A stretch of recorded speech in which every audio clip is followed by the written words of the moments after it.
골로새서 2장 18절에서부터 23절까지의 말씀을 저와 여러분이 한 절씩 나누어서 읽겠습니다. 제가 먼저 읽습니다. 아무도 꾸며낸 겸손과 천사 숭배를 이유로 너희를 정죄하지 못하게 하라. 그가 그 본 것에 의지하여 그 육신의 생각을 따라 헛되이 과장하고 머리를 붙들지 아니하는지라. 온 몸이 머리로 말미암아 마디와 힘줄로 공급함을 받고 연합하여 하나님이 자라게 하심으로 자라느니라. 너희가 세상의 초등학문에서 그리스도와 함께 죽었거든 어찌하여 세상에 사는 것과 같이 규례에 순종하느냐. 곧 붙잡지도 말고 맛보지도 말고 만지지도 말라 하는 것이니 이 모든 것은 한때 쓰이고는 없어지리라. 사람의 명령과 가르침을 따르느냐? 이런 것들은 자의적 숭배와 겸손과 몸을 괴롭게 하는 데는 지혜 있는 모양이나 오직 육체에 따르는 것을 금하는 데는 조금도 유익이 없느니라. 아멘. 살아계신 주님의 말씀입니다. 우리가 지난 시간에 사람의 철학과 헛된 속임수 그리고 율법주의를 경계하라는 바울의 권면을 함께 살펴보았습니다. 바울은 분명하게 말했습니다. 누가 철학과 속임수로 헛된 속임수로 너희를 사로잡을까 주의하라. 그리고 그 이유도 설명했습니다. 그리스도 안에는 신성의 모든 충만이 거하시고 우리는 그리스도 안에서 충만하여졌기 때문입니다. 그래서 우리는 무언가를 더해야 완전해지는 사람들이 아닙니다. 그리스도 안에서 이미 구원의 은혜를 받은 사람들입니다. 그런데 오늘 본문에 들어오게 되면 바울은 지난 시간에 드린 그 말씀을 더 구체적으로 풀어줍니다. 골로새 교회를 흔들던 사람들은 단지 철학적인 말만 한 것이 아니었습니다. 그들은 천사를 숭배했습니다. 특별한 환상과 체험을 자랑했습니다. 몸을 괴롭게 하는 금욕을 통해서 더 높은 영성에 이를 수 있다고 그렇게 가르쳤던 것입니다. 겉으로 보면 아주 경건해 보입니다. 하나님을 더 잘 믿기 위한 열심처럼 보이기도 합니다. 더 거룩해지고 싶다는 그런 진지한 갈망처럼 들릴 수도 있습니다. 그래서 더욱 조심해야 합니다. 거짓은 언제나 노골적인 모습만으로 찾아오지 않기 때문입니다. 때로는 경건의 옷을 입고 찾아옵니다.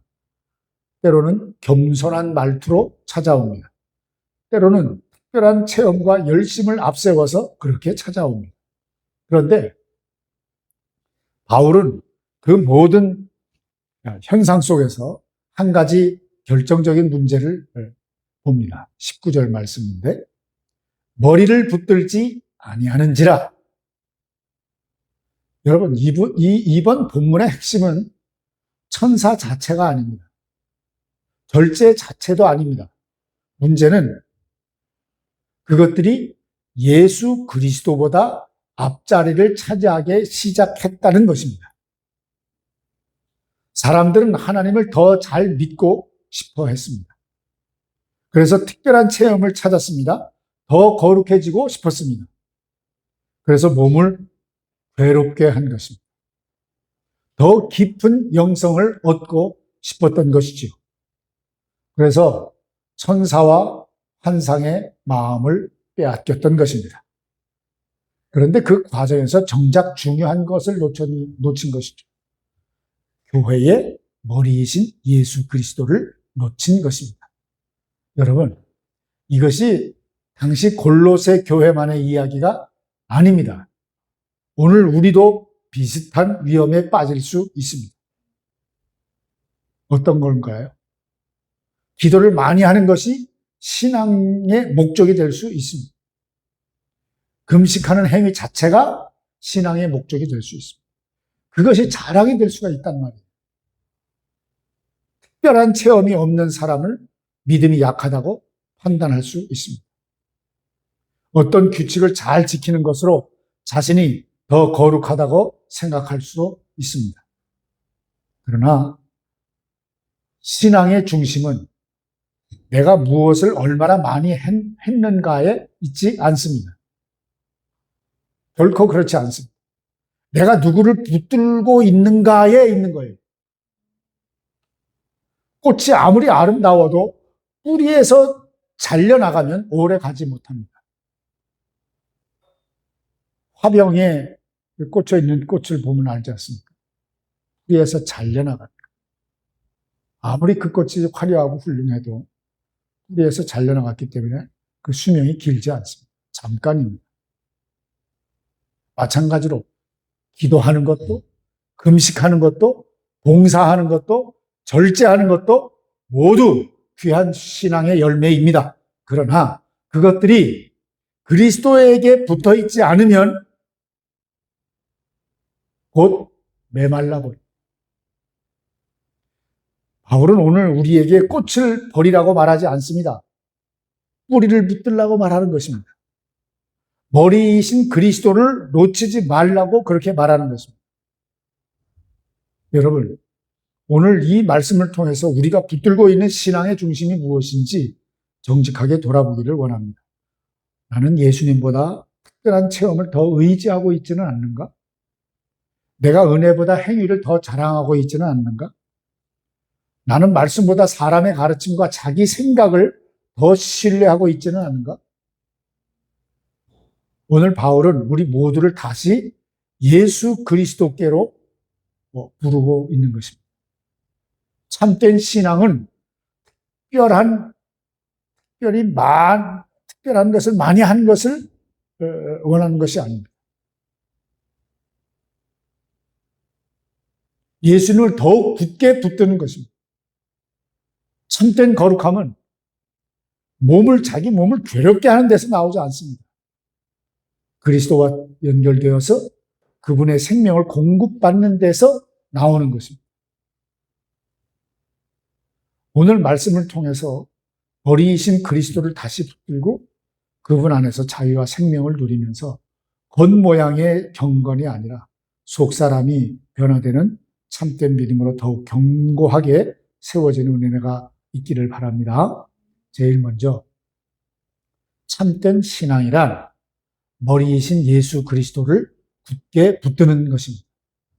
사도 바울은 오늘 본문에서 아주 안타까운 마음으로 교회를 향하여 권면합니다. 18절 말씀입니다.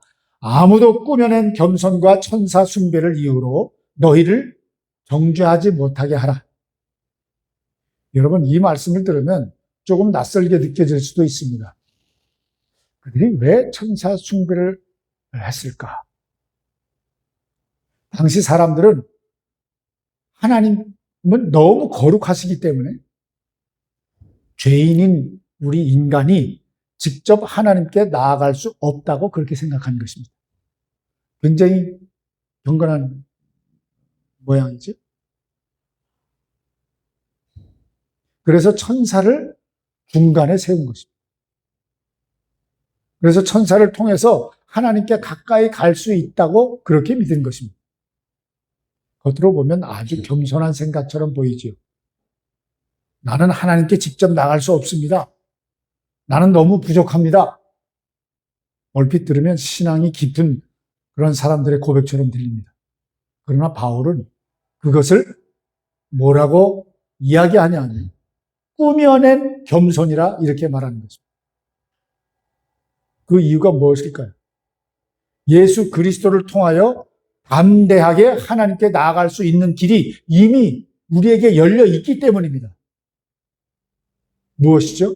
예수님께서 유일한 우리의 중보자가 되셨는데 또 다른 중보자를 찾는 것은 결국 예수 그리스도의 충분하심을 믿지 못하는 것입니다. 성도 여러분, 우리들 가운데 천사를 숭배하는 사람은 거의 없습니다. 그렇죠? 그러나 우리는 다른 모습으로 같은 실수를 할 수 있습니다. 예수님보다 더 특별한 체험을 더 의지할 수 있습니다. 말씀보다 신비한 간증을 더 좋아할 수 있단 말이에요. 성경보다 누군가의 계시와 예언을 더 절대시할 수도 있습니다. 그러면 우리 신앙의 중심은 조금씩 예수님에게서 다른 곳으로 옮겨가게 됩니다. 바울은 계속해서 말합니다. 그가 본 것에 의지하여 그 육신의 생각을 따라 헛되이 과장하고, 여기서 그가 본 것, 이 본 것은 환상과 신비한 체험을 말하는 것입니다. 물론 하나님께서는 필요할 때 환상도 보여주시고 꿈을 통해 말씀하시기도 하겠지요. 그러나 성경은 언제나 체험보다 말씀을 먼저 세웁니다. 체험은 말씀을 대신할 수 없습니다. 말씀을 벗어난 체험은 오히려 사람을 미혹할 수 있습니다. 그래서 우리의 기준은 언제나 하나입니다. 이것이 그리스도를 더욱 사랑하게 하는가? 이것이 성경의 진리와 일치하는가? 이 질문을, 이렇게 확인하는 질문을 놓치지 말아야 됩니다. 그리고 바울은 가장 중요한 문제를 말합니다. 19절에 머리를 붙들지 아니하는지라. 여기가 오늘 본문의 핵심입니다. 교회의 머리는 누구라고요? 오직 예수 그리스도십니다. 머리와 몸은 그래서 결코 떨어질 수 없지요. 머리와 몸이 떨어지면 그럼 어떻게 되는 거예요? 죽은 거죠. 그리고 비정상이지.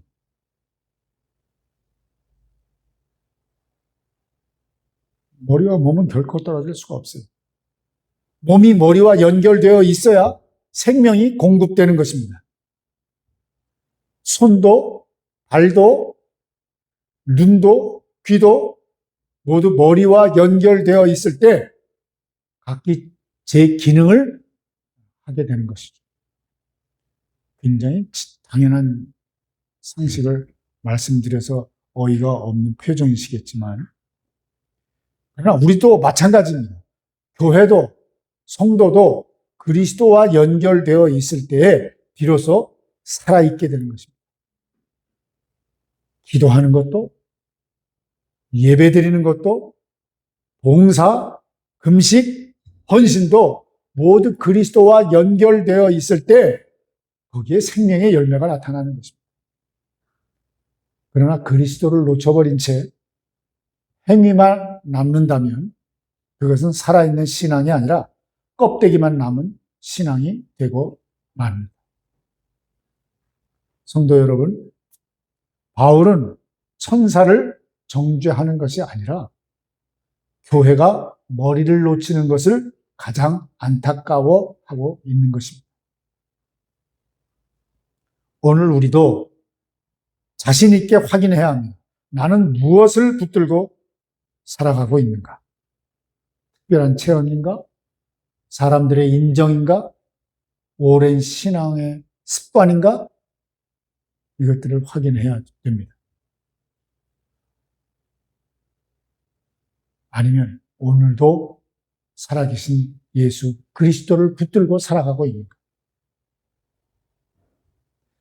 참된 신앙은요, 특별한 사람이 되는 것이 아닙니다. 머리이신 그리스도를 더욱 굳게 붙드는 것입니다. 그게 참된 신앙이에요. 그분에게 붙들려 있을 때, 붙어 있을 때 우리는 생명을 얻게 되고 은혜를 공급받기도 하고 날마다 믿음 안에서 건강하게 자라가게 되어 있습니다. 그러므로 오늘도 사람이 아니라 예수 그리스도를 바라보십시오. 체험이 아니라 말씀을 붙드십시오. 그리고 교회의 머리이신 예수 그리스도께 굳게 연결되어 살아가시기를 바랍니다. 그것이 바울이 골로새 교회에 그리고 오늘 우리에게 들려주는 가장 귀한 권면입니다. 두 번째로 예수 그리스도와 함께 죽은 사람은 다시 율법의 종으로 돌아가지 않습니다. 사도 바울은 이제 한 걸음 더 나아갑니다. 20절. 너희가 세상의 초등학문에서 그리스도와 함께 죽었거든. 세상의 초등학문에서 그리스도와 함께 죽었다고 말씀해요. 우리가 그런 존재라는 말입니다. 이 말씀은 골로새서 2장의 핵심을 다시 한번 들려주는 말씀입니다. 우리는 예수님을 믿는 순간 그리스도와 함께 죽었습니다. 죄에 대하여 죽었습니다. 율법의 정죄에 대하여 죽었습니다. 세상을 지배하던 옛적 삶에 대하여 죽었습니다. 그리고 예수 그리스도와 함께 새 생명을 얻은 우리입니다. 바울은 이렇게 물어요. 어찌하여 세상에 사는 것과 같이 규례에 순종하느냐? 얼마나 우리를 찌르는 말씀이에요. 이미 자유를 얻은 사람이 다시 스스로 쇠사슬을 차는 것과 같다는 것입니다. 이미 옥에서 풀려난 사람이 다시 옛사람으로 돌아가려는 것입니다. 여러분, 율법주의의 가장 큰 문제는 뭐냐면 사람을 다시 종으로 만든다는 것입니다. 하나님께서 은혜로 자유를 주셨는데 사람은 또다시 규칙으로 자신을 묶어버립니다. 바울은 거짓 교사들이 무엇을 가르쳤는지를 소개하고 있죠. 붙잡지도 말고 맛보지도 말고 만지지도 말라. 그들이 말하는 것은 어찌 들어보면 참 경건한 말처럼 들립니다. 절제하는 삶은 귀합니다. 욕심을 다스리는 것도 필요하지요. 금식도 필요하고 경건한 훈련도 필요하고 성경은 아주 그것을 귀하게 여깁니다. 그러나 문제는 뭐냐 하면 그것으로 하나님께 인정받으려고 하는 마음입니다.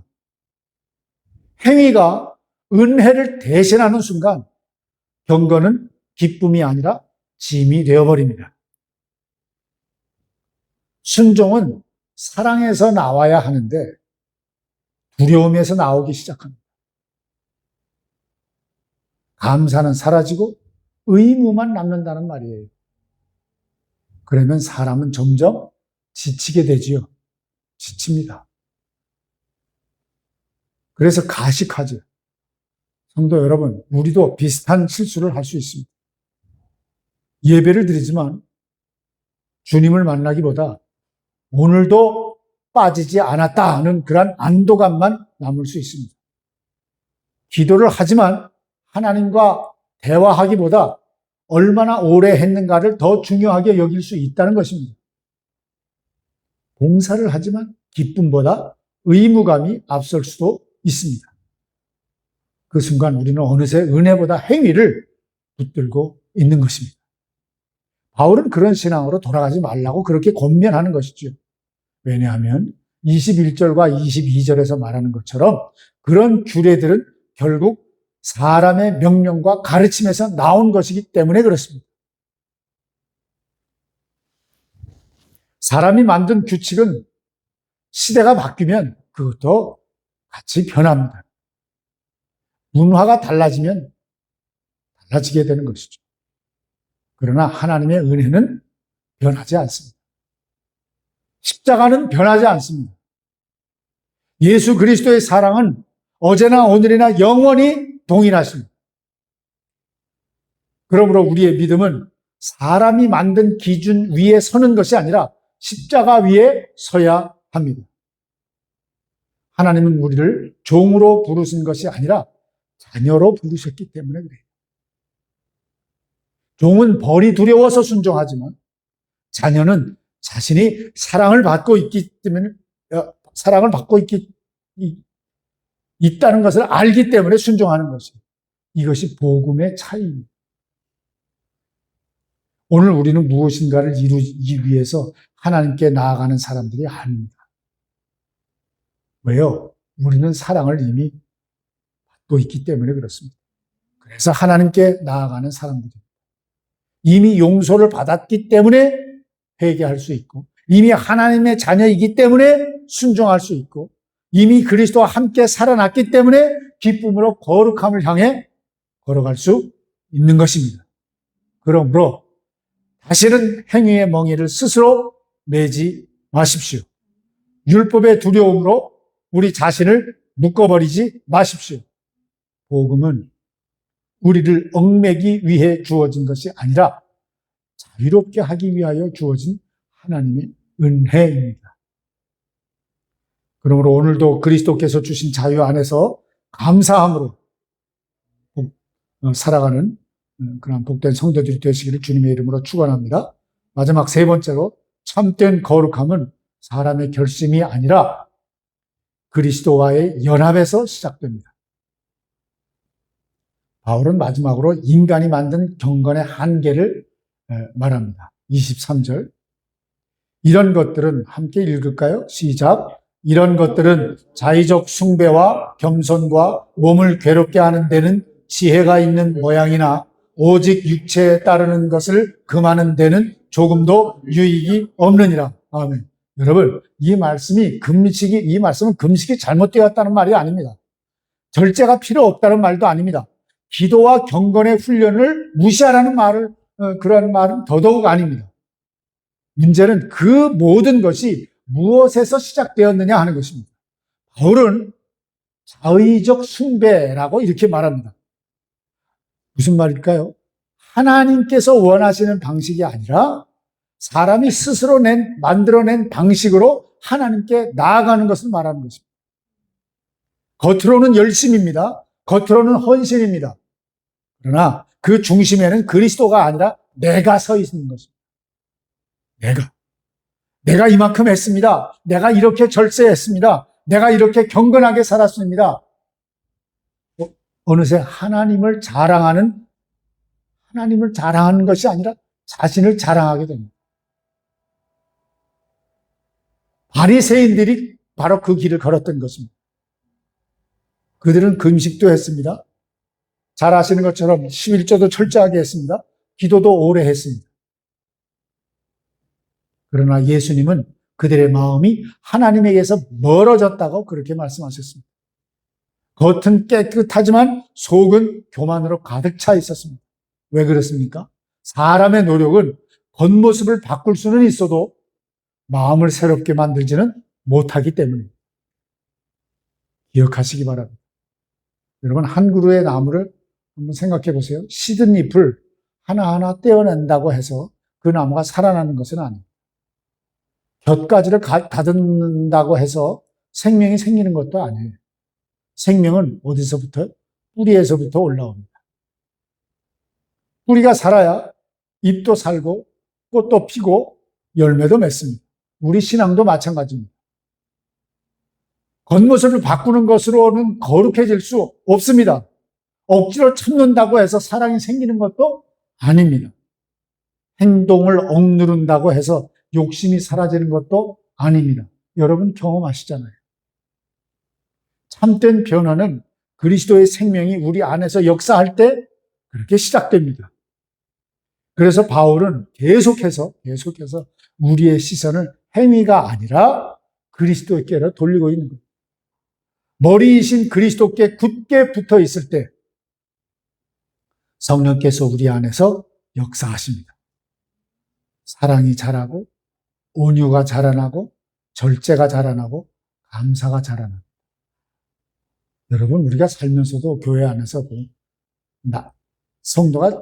내가 옆에서 보는 성도가 나이가 들면 들수록 그 사람이 믿음으로 익어지고 온유해지고 막 떠들고 남이 어떻고 저떻고 말하는 것이 아니라 입을 다물고 조용히 지그시 웃음을 웃으면서 사람을 대하는 그것을 볼 때 우리는 그 사람을 보고 훌륭하다 하고 경건하다 하고 우리가 본받고 싶은 마음이 절로 나오게 되는 것입니다. 억지로 만든 열매가 아닙니다. 생명에서 맺히는 열매입니다. 성도는 우리가 믿음 생활을 하면서 말하자면 신앙 생활을 하면서 수시로 스스로에게 확인해야 됩니다. 나는 신앙생활을 하고 있는가? 아니면 그리스도와 함께 살아가고 있는가? 나는 규칙을 지키는 데 만족하고 있는가? 아니면 예수님을 더욱 사랑하기를 갈망하고 있는가? 나는 사람들에게 경건해 보이기를 원하는가? 아니면 하나님 앞에서 진실한 사람이 되기를 원하는가? 하나님께서는 겉으로 꾸며진 경건보다 그리스도를 사랑하는 한 사람의 진실한 마음을 기뻐하십니다. 그러므로 성도 여러분, 신앙생활의 중심을 우리의 그 연약한 결심에 두지 마십시오. 우리의 의지에도 두지 마십시오. 예수 그리스도께 붙어 있으시기 바랍니다. 말씀 안에 거하세요. 기도로 그분과 동행하세요. 그러면 성령께서 우리의 마음을 새롭게 하시고 우리의 삶을 조금씩 그렇지만 분명하게 그리스도를 닮아가도록 변화시켜 주실 것입니다. 기도합시다. 하나님 아버지, 하나님께서 예수 그리스도를 통하여 우리를 구원하셨습니다. 참 그 은혜가 감사한데 우리가 구원받은 것으로 끝나는 것이 아니다. 항상 예수 그리스도에게 붙어있게 하시고 말씀 안에 거하게 하시고 기도로 주님과 동행하게 하셔서 오직 믿음에서 믿음으로 연결되어 살아가는 그러한 주님의 몸인 교회로, 성도로 살아가게 해 주시옵소서. 그래서 어느덧 뒤돌아보면 우리가 예수 그리스도와 닮아가는 그러한 자리에 서 있도록 성령께서 우리의 마음을 지키시고 다스려 주시고 인도해 주시옵소서. 예수 그리스도의 이름으로 기도하옵나이다. 아멘. 이제는 우리의 참된 위로와 구원의 소망이신 주의 말씀으로 축복하오니 주 예수 그리스도의 은혜와 하나님의 사랑과 성령의 교통하심이 너희 무리와 함께 있을지어다. 아멘.